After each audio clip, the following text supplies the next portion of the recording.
Olá pessoal, professor Tomás Aquino. Hoje nós iremos tratar aí assuntos do 9º ano, a Primeira Guerra Mundial. Forte abraço a todos vocês, forte abraço a todos os meus alunos aí da Escola Caetano Monteiro e a todos vocês aí da Rede Pública Municipal de Ribeirão.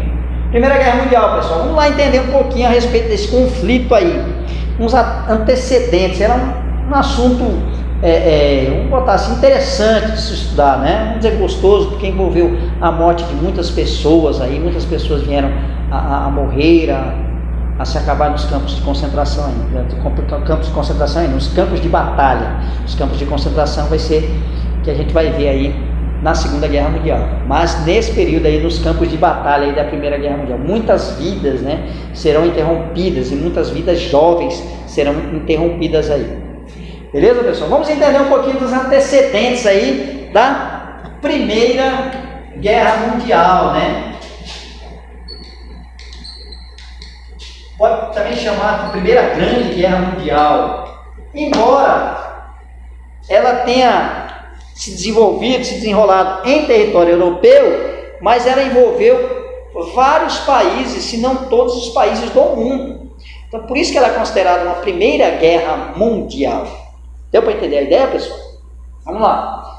Olha só, existia uma euforia na Europa muito grande, proporcionada aí pelo desenvolvimento tecnológico, os avanços, né, na área industrial, a locomotiva, né, o telégrafo, também os navios a vapor, o avião e tudo mais. Então era chamado de Bela Época, a Bela Época. Ou seja, aquela euforia, aquela animação todinha, o povo não via limites aí para os avanços tecnológicos desse período. Então, aquela alegria exagerada do povo, das populações, dos povos, né, da Europa era muito grande. Então, não existia limite. Beleza?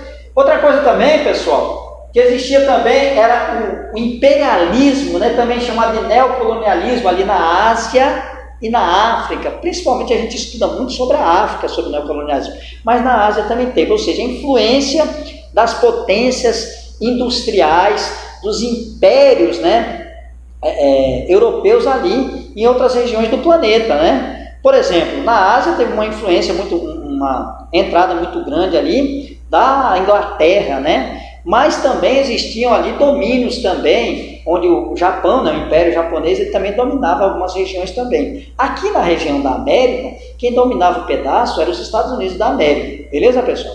Então, existia essa ideia, né, de ter áreas de influências aí, era o chamado neo-imperialismo, ou seja, novo imperialismo, beleza? Ou também neocolonialismo, né, novo imperialismo, né, novo colonialismo, também chamado de imperialismo.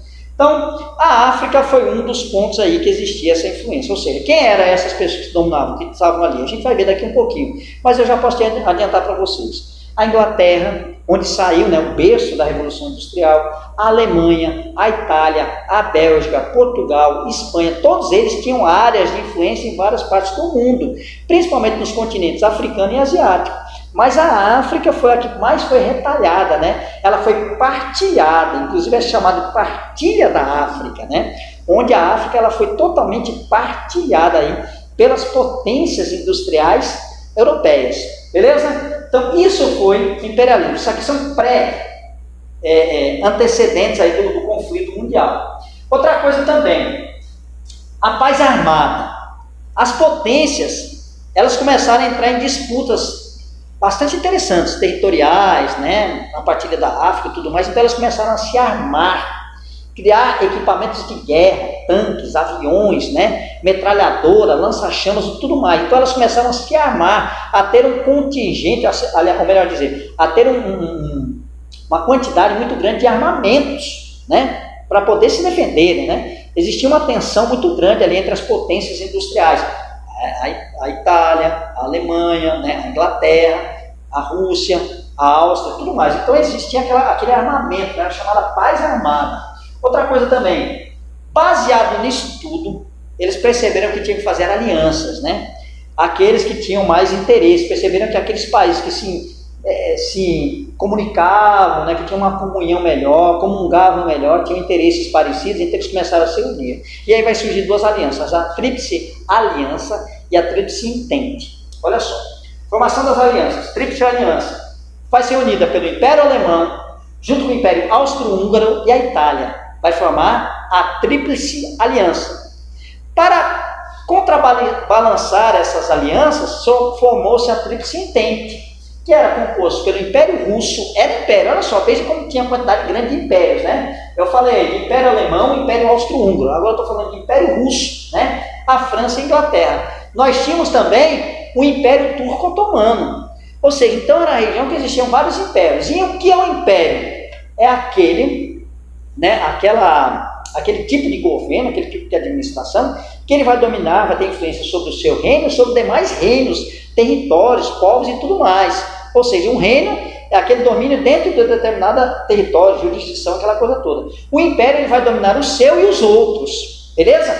Então o que acontece? Então tínhamos vários impérios, e império com império é briga de cachorro grande, certo? Então instituiu-se, formou-se todas essas alianças aí com esses países envolvidos. O que acontecia também? As coisas vão começar a inflamar a situação. O revanchismo francês. Na Guerra Franco-Prussiana, o que vai acontecer? A Alemanha, né, a Prússia, 1871,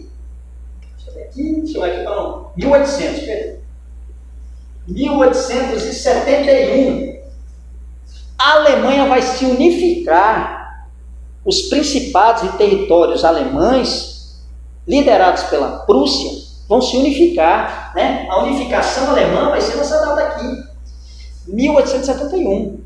A unificação da Itália vai se dar em 1873. Beleza, pessoal? Tomar cuidado aqui para não errar uma data, que eu errei uma data ali, vocês me perdoem. Eu até corri ela por aqui mesmo. Eu coloquei uma data ali, que era 1453, viu? 1453 até 1789. Corrigindo uma data que eu errei ali atrás, viu? Certo? Esse aqui foi o período da Idade Moderna. A partir de 1789 a Idade Contemporânea. Só para registrar, beleza? Então o que acontece, pessoal? Então nesse período aqui teve a unificação alemã. Nesse aqui teve a unificação italiana. Ou seja, se tornaram país. E o que vai acontecer? Nesse período de unificação alemã, vai ter a Guerra Franco-Prussiana, certo? Entre franceses e alemães, entre a França e a Prússia, que era o maior reino e o reino mais forte industrializado alemão. E aí a França vai perder essa briga e vai perder esses dois territórios aqui, Alsácia e Lorena, ricas em minério de ferro e carvão. E ferro e carvão era importantíssimo para a Revolução Industrial naquele período, né? Lembrando que a Revolução Industrial ela já tinha se espalhado, né? Ela começou na Inglaterra em 1750, 1760 e se estende até em 1850, 1860, se estende para o restante da Europa e do mundo, beleza? Então o que vai acontecer? Então vai ter esse revanchismo francês. A França nunca vai engolir aquela situação, vai ficar atravessada na goela dela a perda desses dois territórios. Outra coisa também, o pan-germanismo, ou seja, a união dos povos germânicos. A Alemanha, ela acreditava que ela tinha que liderar essa união dos povos germânicos, que poderia estar espalhada em vários territórios. E espalhado por vários territórios, esses territórios onde tinha a população alemã, a população germânica, ela queria dominar também. Era chamado a União Pan-Germânica. Outra coisa também, né? Aí na região dos Balcãs. A região dos Balcãs é onde estava a antiga Grécia, né? Lembra da Grécia Antiga, que a gente estudou lá no período, né? Vocês estudaram lá no período, né? No 6º ano, né? As civilizações greco-romanas. Então a Grécia, né? Aquela região da Grécia Antiga é a região dos Balcãs, né? Bastante cortada, retalhada geograficamente e culturalmente. Lá tem vários povos, né? Os povos eslavos e vários povos de várias etnias ali naquela região. Então o que vai acontecer? O pan-eslavismo, que era a união desses povos eslavos, né? De etnia eslava, mas aí era liderada por duas potências, né? O Império Russo e uma cidade, né? Teoricamente eslava, né? Que, teoricamente não, uma cidade teoricamente livre, né? Independente, que era a Sérvia, né? Era eslava, teoricamente porque ela vivia, né? sob a autoridade e jurisdição do Império Austro-Húngaro. Ele estava naquele território. O Império Austro-Húngaro, e junto com o Império Turco-Otomano, aí mais um império, né, dois impérios aí, contra o Império Russo, né, eles tinham o domínio, os seus territórios, ali nos seus territórios dos Balcãs e no território turco-otomano, tinha a presença de muitos povos eslavos, beleza? A administração, né, a jurisdição, o mando, tanto do Império Austro-Húngaro, do Império Otomano, existia a presença muito forte de povos eslavos. Que aí existia essa ideia de união, quando fala pan-eslavismo, a união desses povos, e quem queria unir esses povos era o Império Russo, juntamente com a Sérvia, beleza? Dominar essa unificação. E aí estava entrando no território austro-húngaro e turco-otomano. É aí que vai ser o ponto de maior tensão, é aí que vai começar a ser, como se diz, né, vai desenvolver o estupim da guerra, né, é aí que vai proporcionar o estouro dessa guerra todinha, que a gente vai ver agora no nosso próximo slide. Beleza, pessoal? Imagina essa data aqui, não me saiu da mente. Pessoal, olha aqui, isso aqui é a partilha da África, né? Toda a África ela foi retalhada, né, entre as potências industriais europeias, né? Inglaterra, toda essa parte vermelha, a França azul, Portugal, essa parte mais esverdeada ali, aqui, certo? A Itália, o verde mais escuro, a Alemanha, o verde mais claro. Perceba-se o seguinte, a Itália e a Alemanha, por suas unificações, a unificação alemã e a unificação italiana ser tardia, eles conquistaram menos territórios, né, nessa partilha da África, né? A Espanha, né, e a Bélgica. A Bélgica vai iniciar esse processo aí de neocolonialismo, imperialismo, beleza? Próximo slide, isso aqui é só para a gente entender como é que era a partilha da África, né? No próximo slide agora, a gente vai observar outra situação, né? O início da guerra. Olha só como é que foi o início da guerra. Toda aquela tensão que existia na região dos Balcãs, onde existia aquela ideia de pan-eslavismo, né? Onde existia aquela tentativa de unificar os povos eslavos, né? Que era de interesse tanto do Império Russo quanto da Sérvia, né? Batendo de frente contra o Império Austro-Húngaro e o Império Turco-Otomano, vai nessa região, né, da Sérvia, ali na Sérvia, né? O que vai acontecer? Vai acontecer o assassinato do herdeiro do trono austro-húngaro, né? O herdeiro do trono austríaco, Francisco Ferdinando, por um jovem sérvio, membro de uma organização por eles, na época chamada de organização terrorista, né? Hoje a gente pode dizer que é uma organização aí que com ideias separatistas, vamos dizer assim. Gavrilo Princip vai ser esse responsável por assassinar o arquiduque, né, Francisco Ferdinando, herdeiro do trono da Áustria, né? Do trono austríaco. Então o que acontece? O assassinato desse arquiduque vai proporcionar o quê? A invasão da Sérvia. Proporcionada a quem? Pelo Império Austro-Húngaro.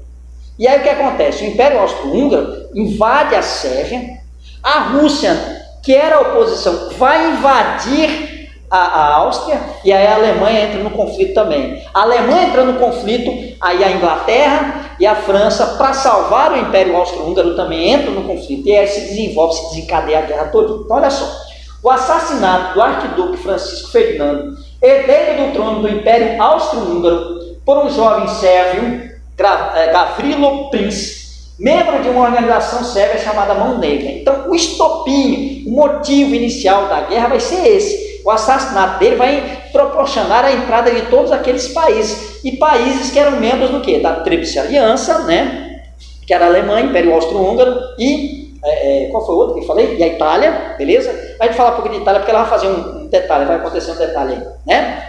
Posteriormente entra o Império Turco-Otomano do lado deles, e também da França, a Inglaterra e o Império Russo. Então vai proporcionar o conflito entrando em todos aqueles países aí nessa guerra, nesse combate. Bom, prosseguindo, e aí nós temos o seguinte, as alianças, né, pessoal, essa cor mais amarronzada aqui são as alianças, né, a Inglaterra, a França e o Império Russo fazendo parte da Tríplice o quê? Entente, viu? Não perca isso aí de foco. E os impérios centrais, também chamado de impérios centrais, né? Que é o Império Alemão, o Império Austro-Húngaro e a Itália, certo? Aqui era a Suíça, ali no meio dessa briga todinha. Aqui nós temos o Império Turco-Otomano, ele não fazia parte ainda da aliança. Ele vai aderir à causa do Império da Tríplice Aliança depois, beleza? Com alguns acontecimentos, assim também como outros acontecimentos já ocorreram, beleza? Olha só, a guerra começa, um detalhe bastante interessante, a Alemanha praticamente vai segurar a briga sozinha, e a Alemanha vai ter duas frentes de batalha, a frente francesa, ou seja, vai combater aqui contra os franceses, e a frente russa vai combater também com o Império Russo. Agora a Rússia ela vai entrar despreparada nesse conflito. Ela vai ser de maioria agrária, menos industrializada, e aí vai ter histórias que dizem o seguinte, vão ter soldados na frente de batalha russa, que elas vão esperar os soldados morrer para poder pegar as armas e entrar no combate, no conflito, para você ver como é que estava o despreparo russo. E aí eles vão sair da guerra porque vai ter a Revolução Russa lá, a Revolução de 1917, a Revolução Bolchevique, a Revolução Socialista, né, onde será implantado pela primeira vez um Estado socialista na história da humanidade. Aquela ideia, né, de Karl Marx, Friedrich Engels, né, onde os meios de produção, as máquinas e o capital tem que ser voltado para o trabalhador, para atender as necessidades do trabalhador. Então, o que acontece? A Revolução Russa de 1917, a Revolução Bolchevique, né, a Revolução Socialista, ela vai acontecer na Rússia. Nesse período, a Rússia sai da guerra. Saindo da guerra, deixando a frente livre, né? Então, a Alemanha só vai combater o quê? Agora a França. Mas aí vai acontecer outra série de movimentação. A Itália também sai do conflito, sai do lado, ela fica só observando a situação. Ela sai do lado do Império Alemão e do Império Austro-Húngaro e vai para o lado da Tríplice Entente. Vai do lado da França, certo?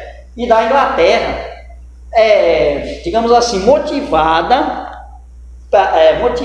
por um acordo, né, onde ela receberia as colônias alemãs após a derrota da Alemanha, beleza?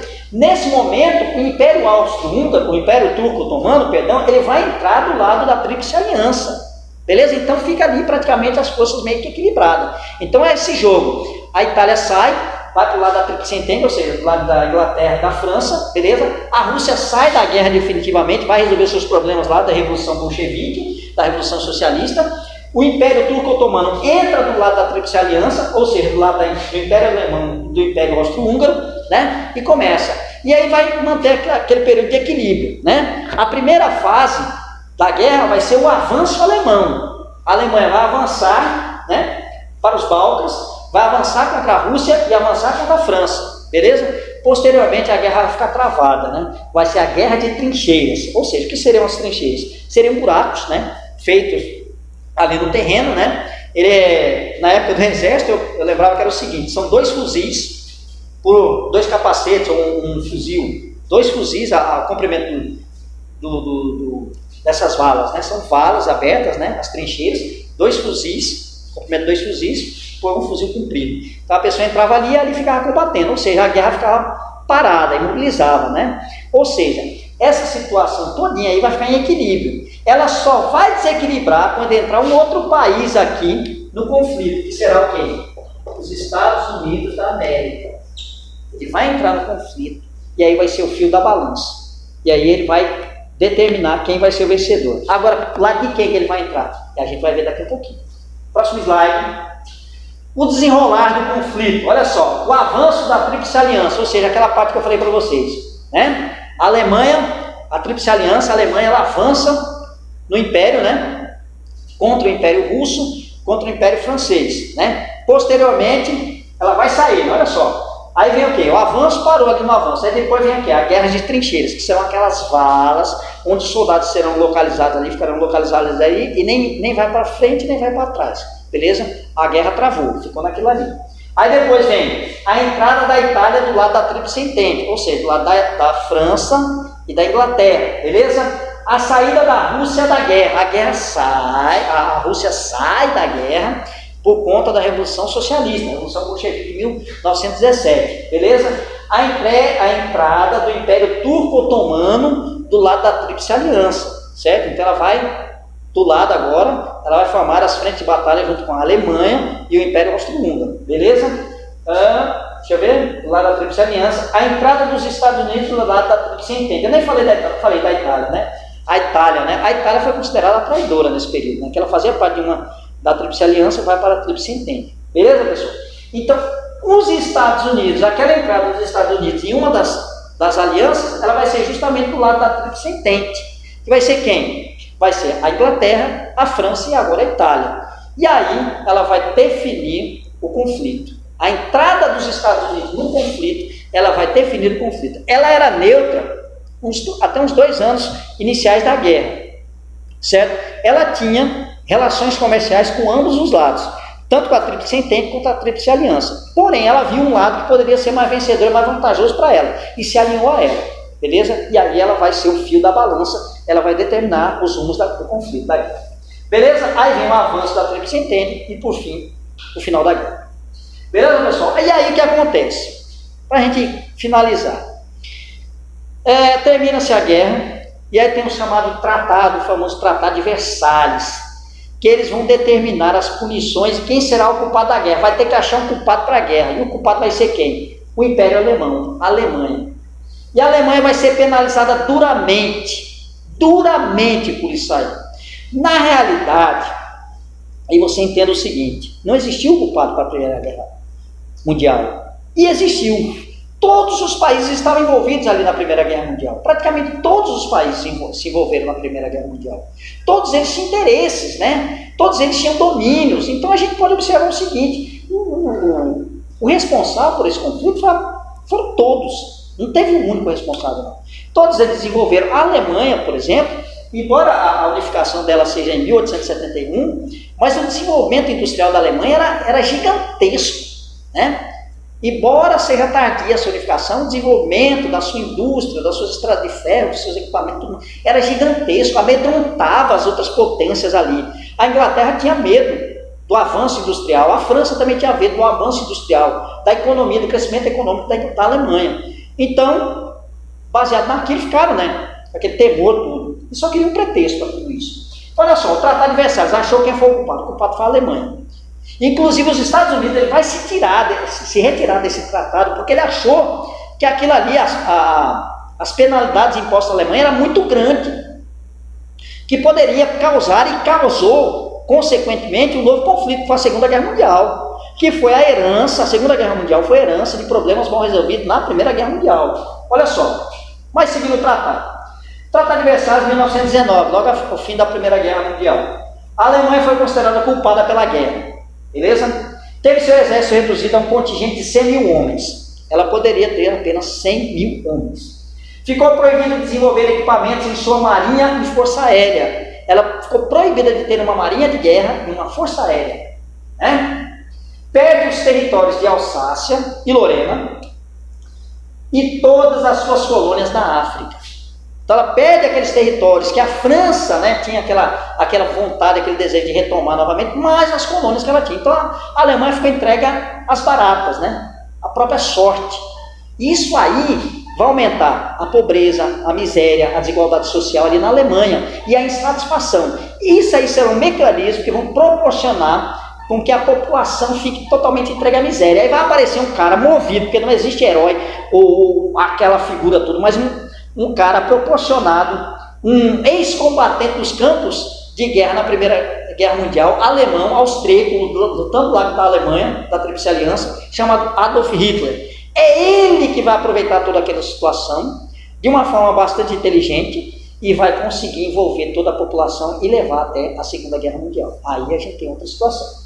Beleza? Outra coisa também, pagar uma pesada indenização aos países vencedores. Eu não lembro bem a indenização quanto foi, mas foi muito grande, muito alta, que a Alemanha, mesmo tendo perdido, mesmo tendo sido tomada as suas colônias,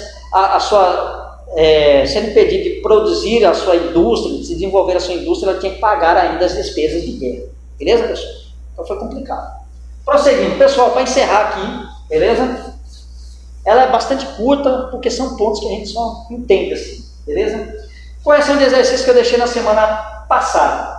O que foi o DIP, né? Departamento de Imprensa e Propaganda, órgão criado no governo Vargas, Estado Novo, que tinha por objetivo divulgar as ações e as imagens do presidente, além de fiscalizar e censurar qualquer informação contrária ao presidente. Segundo, o que foi o queremismo, movimento popular que pedia a permanência de Getúlio Vargas no poder. Quinto, qual o acordo realizado entre Estados Unidos, né, USA, Estados Unidos da América, e o Brasil para sua participação nos campos de batalha da Segunda Guerra Mundial? Foi o financiamento da construção da CSN, Companhia Siderúrgica Nacional, ali em Volta Redonda, Rio de Janeiro. Próxima questão. Ah, não, isso aqui já vai ser exercício, pessoal. Deixei só aqueles 3 agora, os exercícios que eu vou deixar para outra semana. Qual foi o acontecimento que deu início à Primeira Guerra Mundial? Quais eram as alianças que se formaram antes da Primeira Guerra Mundial e seus respectivos integrantes? O que determinou o Tratado de Versalhes? Quais eram os antecedentes da Primeira Guerra Mundial? Na sua opinião, a Alemanha realmente foi culpada pela deflagração da Primeira Guerra Mundial? E esses assuntos vocês vão encontrar nessas páginas, na página 58 a 69. Pessoal, um forte abraço a todos vocês, bons estudos, realizem as atividades aí, certo? E fiquem com Deus.